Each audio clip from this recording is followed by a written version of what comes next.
Peut-être le prochain. Oui, bonsoir, gouverneur et sous-gouverneur. Merci de votre compréhension. Je vous demanderai de commenter sur ce que vous voyez étant la contribution relative de la politique budgétaire à cet état de demande excédentaire. Et est-ce qu'une politique budgétaire va pouvoir nous aider à ressortir de la situation et donc rendre votre tâche plus facile? Je pense que vous ne serez pas surpris. Je vais euh, m'en remettre au gouvernement, au Parlement et aux sénateurs pour ce qui est des politiques fiscales. Nous avons un mandat très clair et c'est de ramener en fait l'inflation à la cible.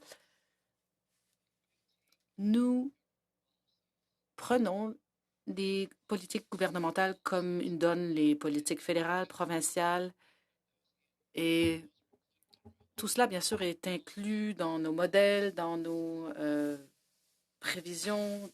Et bon, nous regardons aussi la force de l'économie aux États-Unis, en fait, les plans d'investissement, les dépenses des consommateurs. Tout cela nous donne finalement une projection pour la demande. Nous la considérons relativement à l'approvisionnement, à l'offre. Et bien sûr, c'est très important aussi pour les mesures que nous devons prendre pour ramener l'inflation à la cible. Alors, la politique fiscale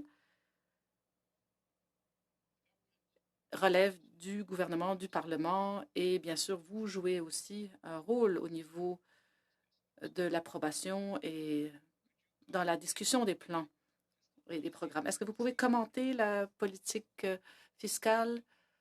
Est-ce que vous pensez que la direction, en fait, est-ce que c'est la prémisse que vous utilisez dans vos modèles?